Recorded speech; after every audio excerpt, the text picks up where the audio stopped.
Hi hello வணக்கம். வாங்க ஐயனார் துணை சீரியலில் அடுத்து நடக்க போகிற நிகழ்வுகளை பார்க்கலாம். போன எபிசோட் லாஸ்டில் நம்ம சேரன் அண்ணாவுக்கு பார்த்த பொண்ணு அவங்கள வேண்டான்னு சொன்ன காரணத்தினால அதே மாதிரி நம்ம சேரன் அண்ணாவும் அவங்கக்கிட்ட இஷ்டம் எடுத்து பேசவே இல்லை. அந்த காரணத்தினாலும் அதே மாதிரி சேரன் அண்ணாவுக்கு இந்த கல்யாணத்தில் துளியும் விருப்பமே இல்லை. அவங்களோட மனசில் கார்த்திகா தான் இருக்காங்க. அதனால் கார்த்திகாவை போய் பார்த்தா தான் நமக்கு ஏதாவது முடிவு தெரியும். அதே மாதிரி அவங்க வீட்டில் போய் பேசி பார்க்கலாம். ஏன் பொண்ணுக்கு பிடிச்சிருக்கு அப்படின்னு தெரிஞ்சால் கூட பெற்றவங்க ஒரு நிமிஷம் கூட யோசிக்க மாட்டாங்களா அப்படின்னு நினச்சி கார்த்திகாவோட அம்மா வீட்டுக்கு வந்தாங்க. வந்த உடனே அவங்க நீ எங்கடி இங்கே வந்த, உனக்கு என்ன இங்கே வேலை அப்படிங்கிற மாதிரி எடுத்தறிஞ்சு தான் பேசுகிறாங்க. பேசுனது மட்டும் இல்லாமல் நிலா வந்ததுக்கான காரணத்தை சொல்லவுமே அவங்க ஷாக் ஆனாங்க. நிலா இருந்தாலுமே ரொம்ப பொறுமையாகவே சொல்கிறாங்க.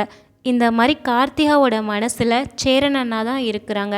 அதே மாதிரி தான் சேரன் அண்ணா மனசில் கார்த்திகா தான் இருக்கிறாங்க. அப்படி இருக்கும்போது நீங்கள் அவங்களே கல்யாணம் பண்ணி வைக்கலாம்ல, எதுக்கு இந்த மாதிரி கஷ்டப்படுத்தணும் அப்படின்னு சொல்லி சொல்கிறாங்க.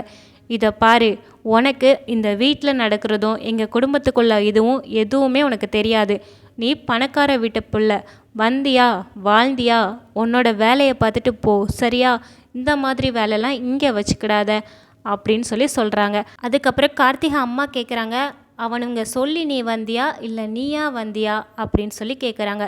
இல்லை, அவங்க யாருக்குமே தெரியாது, நானாக தான் வந்தேன் அப்படின்னு நிலா சொல்கிறாங்க.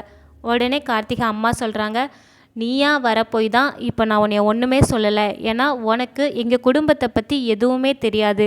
அந்த ஒரு காரணத்துக்காக தான் நாங்கள் எந்த பிரச்சனையும் பண்ணாமல் இருக்கோம். அதனால் பார்த்து கிளம்பு அப்படின்னு சொல்லி அனுப்பி வைக்கிறாங்க. அப்புறம் கார்த்திகா அம்மா சொல்கிறாங்க, உனக்கு கொடுக்குற ஒரே ஒரு அட்வைஸ், நீ நல்ல பொண்ணாகவும் இருக்கிற, அதே மாதிரி பணக்கார பொண்ணாகவும் இருக்கிற. அப்படி இருக்கும்போது இந்த பிச்சைக்கார பசங்க கூட நீ இனிமேல் வாழாத. உனக்கு ஒரு பெஸ்ட் அட்வைஸ், நீ இங்கேருந்து கிளம்பிடு அப்படின்னு சொல்லி சொல்கிறாங்க. இவங்க வெளியில் வரையுமே கார்த்திகா அவங்க அம்மாவுக்கு தெரியாமல் வந்து நிலாவை கூப்பிடுறாங்க. நிலாவை கூப்பிட்டு, இவங்க இப்படி தான் அவமானப்படுத்துவாங்கன்னு உங்களுக்கு தெரியும்ல, எதுக்கு நிலா இங்கே வர்றீங்க?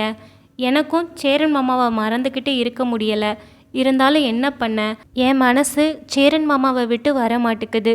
ஆனால் என் மூளைக்கு தெரியும் இது எப்போவுமே சேராது அப்படின்னு. அதனால தான் நான் எந்த ஆசையும் படலை. நீங்கள் இனிமேல் இந்த மாதிரி வந்து அவமானப்படாதீங்க நிலா அப்படின்னு சொல்லி அனுப்புகிறாங்க. உடனே லாஸ்ட்டாக கேட்குறாங்க, சேரன் அண்ணா சொல்லி தான் நீங்கள் வந்தீங்களா அப்படின்னு சொல்லி கேட்குறாங்க. அதுக்கு நிலா, இல்லை யாருக்குமே தெரியாது நான் இங்கே வந்தது அப்படின்னு சொல்லிட்டு கிளம்புறாங்க. ஆனால் நம்ம நிலா வீட்டுக்கு வந்ததும் யாருக்கிட்டையுமே அவங்க போனது, அங்கே இப்படி பேசுனது எதையுமே சொல்லாமல் நம்ம சோழன்கிட்டையும் பாண்டியன்கிட்டையும் சொல்கிறாங்க. இந்த மாதிரி அண்ணனுக்கு கார்த்திகாவை தான் பிடிச்சிருக்கு, இந்த பொண்ணுக்கு தான் அவங்கள பிடிக்கலன்னு ஆயிடுச்சுல, நம்ம அடுத்து வரன் பார்த்தாலும் இந்த மாதிரி தான் ஆகும். ஏன்னா சேரன் அண்ணா கொஞ்சம் இன்ட்ரெஸ்ட் எடுத்து பேசுகிறது கார்த்திகாவை தவிர வேறு யாருக்கிட்டையும் கிடையாது. அவங்க மனசுலேயும் கார்த்திகா தான் இருக்கிறாங்க. அதே மாதிரி தான் அந்த சைடும் கார்த்திகாவுக்கு நம்ம சேரன் அண்ணா தான் ரொம்பவே இஷ்டம்.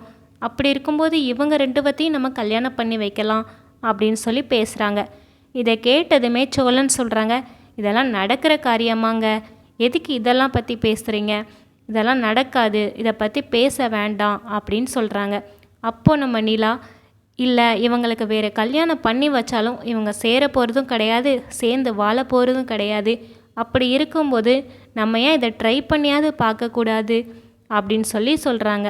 சேரன் அண்ணா கடைசி வரைக்கும் தம்பிங்கன்னு சொல்லி உங்களை தான் நினைக்கிறாங்க. உங்கள் எல்லாருக்கும் ஒன்றுனா அவங்க வந்து நிற்கிறாங்கள, அதே மாதிரி ஒரு தடவை மட்டும் அவங்களுக்காக நம்ம அந்த வீட்டுக்கு போய் பொண்ணு கேட்போம் எல்லோரும் சேர்ந்து. அவங்க தர்றாங்க தரலை அது ரெண்டாம் பட்சம். அவங்க அப்படியே பொண்ணு தந்துட்டாங்கன்னா நம்ம சேரன் அண்ணாவுக்கும் கார்த்திகாவுக்கும் நல்லது தானே, ரெண்டு பேரும் சேர்ந்து வாழுவாங்க. அப்படி அவங்க தராமல் அவமானப்பட்டு பேசினாலும் நம்ம அண்ணனுக்காக தானே ஒரு 2 வார்த்தை நீங்கள் வாங்கிக்க மாட்டிங்களா அப்படின்னு சொல்லி நிலா சொல்கிறாங்க. நிலா சொன்னதுமே, சரி நம்ம அண்ணா நமக்காக நிறைய பண்ணுறாங்க, அவங்களுக்காக ஏன் நம்ம பண்ணக்கூடாது அப்படின்னு சொல்லி ஒவ்வொருத்தர் மனசுலேயும் தோணுது. சரி, இந்த வீடியோ பிடிச்சிருந்தா லைக் பண்ணுங்கள், உங்களுடைய கருத்துக்களை கமெண்ட் பண்ணுங்கள். தொடர்ந்து இந்த மாதிரி வீடியோக்களை பார்க்க நம்ம சேனலை சப்ஸ்கிரைப் பண்ணுங்கள். தேங்க்யூ ஃபார் வாட்சிங்.